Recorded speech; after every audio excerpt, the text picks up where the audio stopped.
It's Divas That Care Radio. Stories, strategies, and ideas to inspire positive change. Welcome to Divas That Care, a network of women committed to making our world a better place for everyone. This is a global movement for women, by women, engaged in a collaborative effort to create a better world for future generations. To find out more about the movement, visit divasthatcare.com after the show. Right now, though, stay tuned for another jolt of inspiration. Well, hello, everyone, and welcome back to the Divas That Care. I'm Candace Gish. Well, I'm so excited that each and every one of you has tuned in today. You know what? If you live in northern Alberta, you know what? I hope you're inside. You know, we've had snow here for the last week, and it's been crazy. And I'm so happy that I work from home in a lot of ways, so I wouldn't have to be driving in it. But, oh, my goodness, it is cold outside. So I know that a lot of other places throughout Canada and obviously the rest of the world are not experiencing what we're experiencing. So I'm so happy for all of you out there. Let's get started on today's program. If you've just tuned in for the very first time, you know, thank you so much. The Divas That Care program has been running now for 10 years. We have so many amazing hosts that are on our network now. So I hope that you're able to go check them out and listen to all their amazing guests. These people that have been on the program are so inspirational. You know, there's a lot of tips and tools that these people leave us. So our program was designed in the beginning, you know, it was a platform for women to share their stories, and it has evolved into a platform for everyone to share their stories. So make sure you check out those amazing individuals. Well, as I said, let's get started. My amazing guest today, and I'm so happy that she's finally come onto our program, is Lorianne Vaughan Speaks. And Lorianne has got a great show, and she's going to be sharing so much with us today. So welcome to the program, Lorianne. Well, thank you so much, Candace. It's a pleasure to be here. And seeing as though I come from California in the Los Angeles area where it was 100 degrees yesterday, I'm actually quite jealous that you have snow and are cold. I am ready for summer to be over. But down here in LA, we're still in the midst. You know what? It wouldn't be so bad. I would like to see that because I wasn't used to it yet. I'm not ready. You know, I definitely love to see the snow, and I love the winter aspect of things. I'm like, it's a little too early this year. Please go away. But so far, it hasn't gone away yet. So I'm not too sure if it's going for the year.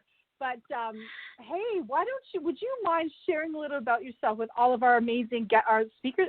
My goodness. I'm just excited to talk to you. Can you share a little bit about yourself with all of us today? Sure. Well, I am a mother of 3, grandmother of 7 with the 8th on its way, and excited to, And so that's always been my focus. I was an employee for most of my life, but back in 2017, my boss, who was a thought leader and speaker, author, decided to sell her company. And I found myself unemployed at 60. Well, let me tell you, especially in LA, where it's the youth capital of the world, it became very clear very quickly that corporate America didn't want me. So I started my own company. And, 3 years later, I have 5 women working with me. And we support speakers, authors, and podcasters. I think that's so inspirational. And that's exactly what we all need out there, because a lot of us, we get into this industry, we get into doing the things that we're doing, or what we're passionate about, but we don't know how to market ourselves and how to get our information out there. And so you are providing an opportunity to help those individuals get it out there, aren't you? Exactly. We actually have 2 sides of the house, because when I first started the company, I had been Girl Friday, being able to do all the administrative, logistic, travel, company meetings, all those kind of things for my thought leader, and the company with that in mind to support other speakers. But I found that through my own growth, that my real passion was in mentoring the newbies. What I call them. And they don't have to be young. They can be 80 years old. But those that are just starting out in their speaking career. And so I help them create the foundation so that they have their speaker kit. They can really clarify their message and their presentation.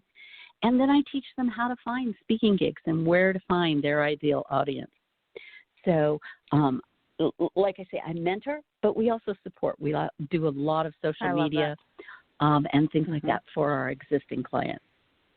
Oh, and it's perfect because I wish I had come across that in the very beginning. I've been very lucky. I shouldn't say that I haven't had help through the years, because I have. But in the beginning, when I was like, what am I doing? I think I would have really appreciated somebody like yourself saying, okay, you're not by yourself. You're okay. We're here to support you. And then really help through that beginning process. Because that first year, that first, few months, that is the most difficult part of the whole process, I think. And to build up that confidence and just feel like, okay, I can do it.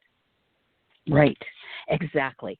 And we'll help you with that so that you are more confident. And when you're ready to hit that stage, know exactly what you're doing and how to even flip on a dime if you've gotten either bad information about the audience you're speaking to, and you get out there and it's not what you thought.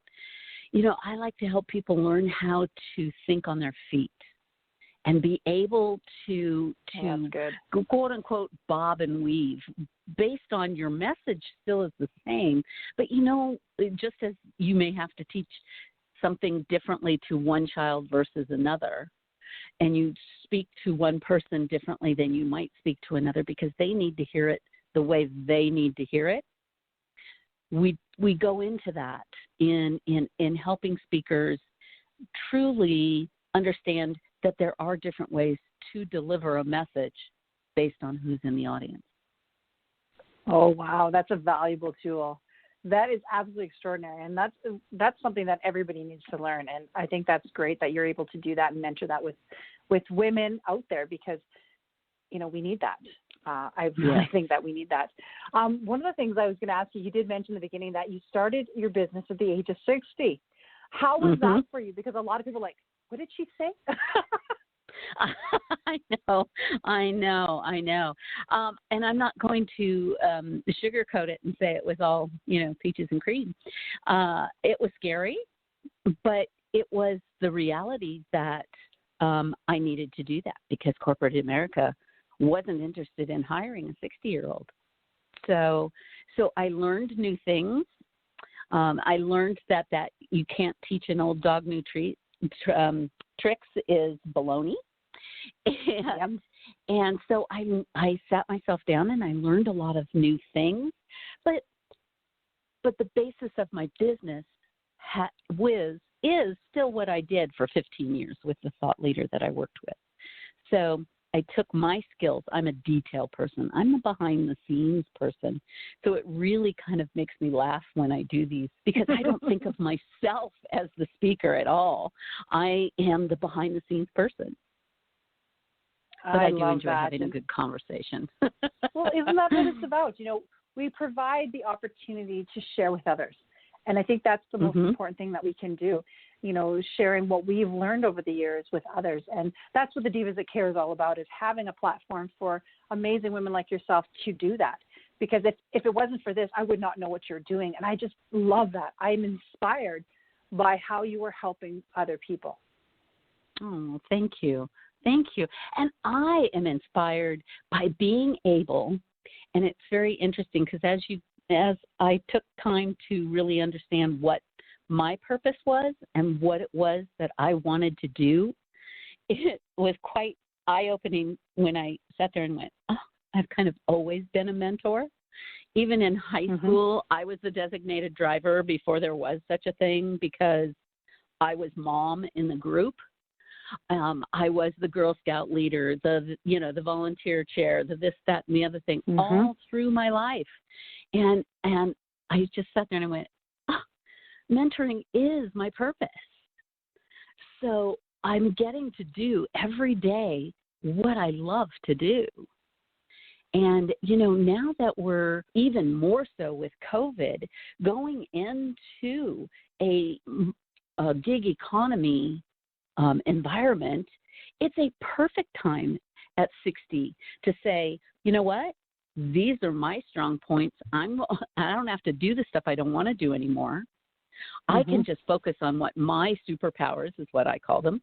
Focus on your superpowers and put that out to the world and get paid appropriately for your superpowers. Oh, exactly. How is that, you brought that up. How is COVID-19 really affected people? Because now there's more and more people at home. Mm-hmm. We've just, and I'm really kind of sick of the word pivoting, but that's exactly what we're all doing. It was a little scary, being that I support speakers, and there are no stages at the moment, at least in person. Yeah. But we pivoted to podcasting for our clients, and believe it or not, I actually started a whole campaign about now's the perfect time to start your speaking career.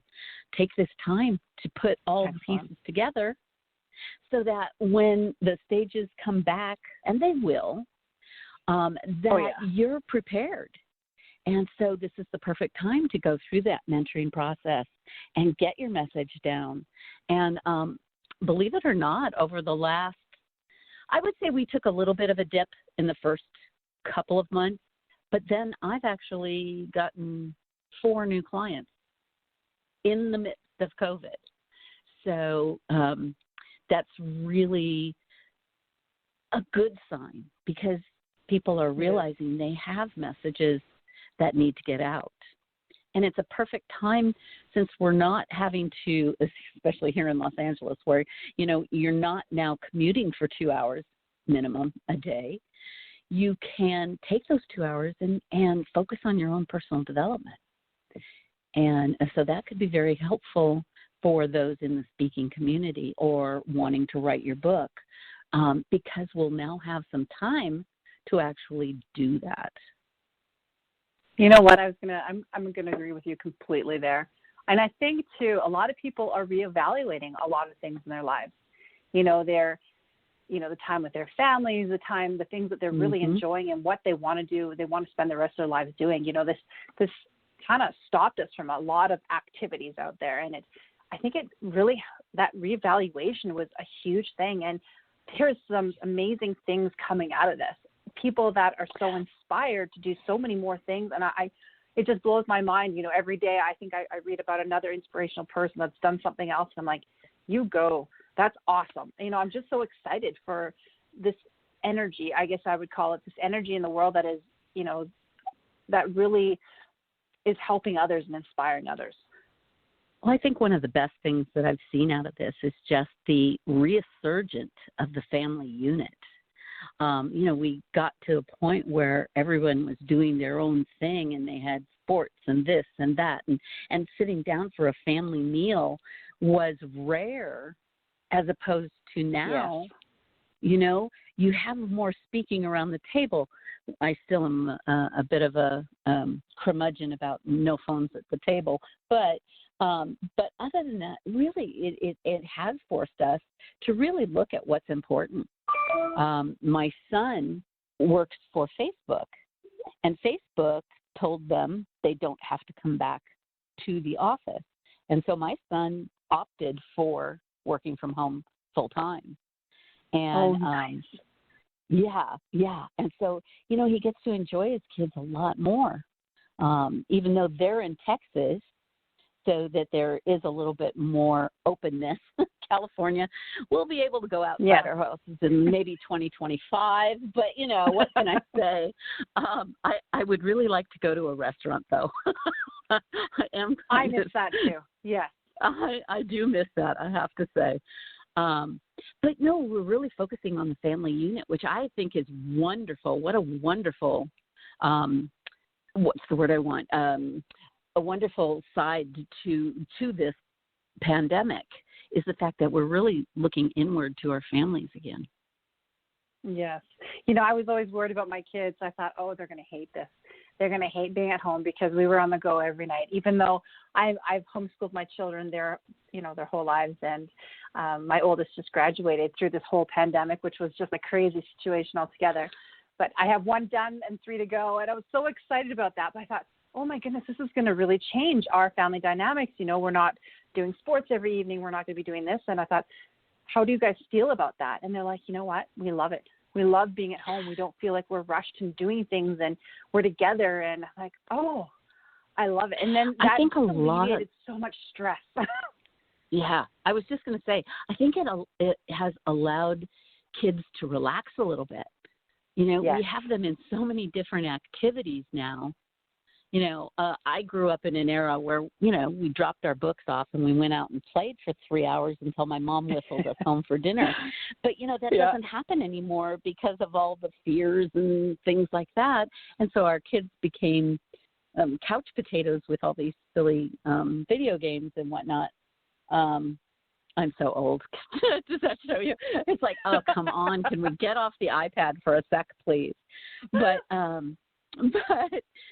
it has allowed kids to relax a little and not have the pressure of having to get straight A's at school and be on a team and have extracurriculars. Let's say that fast 5 times. You know, and I think it allows us to slow down a little, which is a real positive.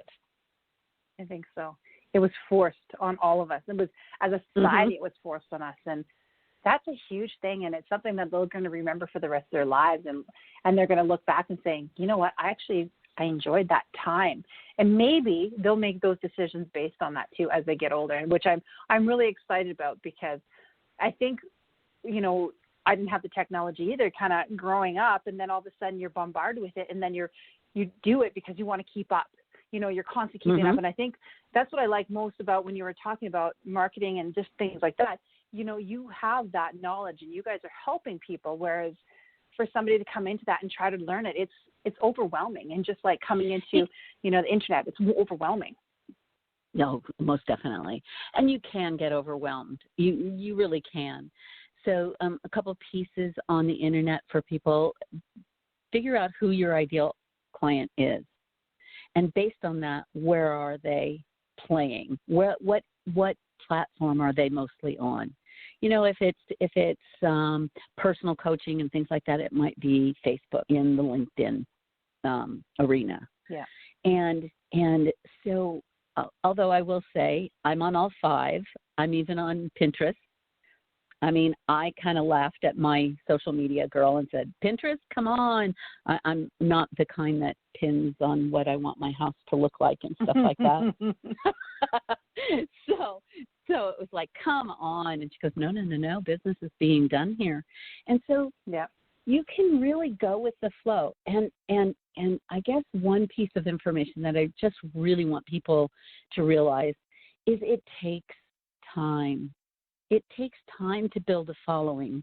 If you've got people saying, hey, we can get you 5,000 followers on, you know, Twitter in less than 3 months, it's baloney. Unless you're, you know, someone like Obama or something that just comes out onto it. But the realities are it takes time. You have to be authentic, and you will find your tribe, even if it's only 100 or 200 people. If they're your tribe, that's fine. You know, that's fine, because they'll be buying your products and whatnot because, you know, they totally believe in you and get you. You know what I mean? I do. I like that advice, because it's as I said, it is overwhelming. And a lot of people, when they first get onto things, they think it's going to happen overnight. And they see some people, why do they have this? Why are they more successful than I am? What am I doing wrong? And then they start not believing in themselves anymore. And I feel so bad for individuals like that. It's like, no, it's okay. This is normal. That's, you know, it's not always necessarily normal for somebody to get 1 million, you know, hits on something. You know, that's not necessarily, that's not going to happen. Do you want to hear interesting piece? It was that I read on Twitter. Less than 1% of all tweets are retweeted out. Less than 1%. So you are in with everyone else. Just when you go into Twitter, if you decide to go down that route, follow the people that are like the icons in your field, and comment on their content, because not only will they see you, but their followers will see you. And that's a great way to build a following. I'm not saying it's going to happen overnight by any stretch of the imagination, but as long as you're giving good content and making intelligent, pertinent comments on the content that is shared, it will be seen. Yes. Oh, I like that. That is a great advice.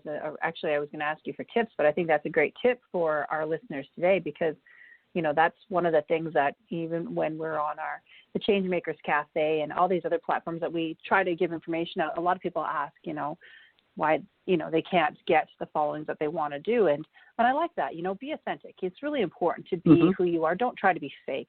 Nobody wants that fakeness. They want to know that you are a real person and that you actually care about things and you're not fake. I'm tired of that. I get tired of that myself when I try to read people. I'm like, oh, that person's not authentic. And please be yourselves. And I love that too. Oh, it's so true. It's so true. If you sit there and look at my blogs on LinkedIn, and I do one every Tuesday, it's all about growing your speaking business or you're writing your book and things along that line. But you'll see mine are really short and sweet. We all sit there and spend way too much time on social media. Mine are like 2-minute reads so that you can get a piece of information and be able to go with it and try it out, So that's kind of what I'm about. I'm about just helping them get their messages out because I always think it's funny that I do these podcasts because I don't think of myself as a speaker, but I like the idea of helping other speakers help others. And in that respect, so am I. Does that make sense? Yeah. In me helping them get their message, they're reaching 1,000 people. That means that I had a little something to do with that. And that to me is so cool. It means the world. Oh, exactly. Well, I want to ask you, Lorianne, where can our listeners check you out? I did post all your social media, but, let's do a big shout out to your social media so that they can check you out and get in touch with you. Well, thanks. I appreciate that. Well, the website is just www.lvs, which are my initials, consultingservices.com.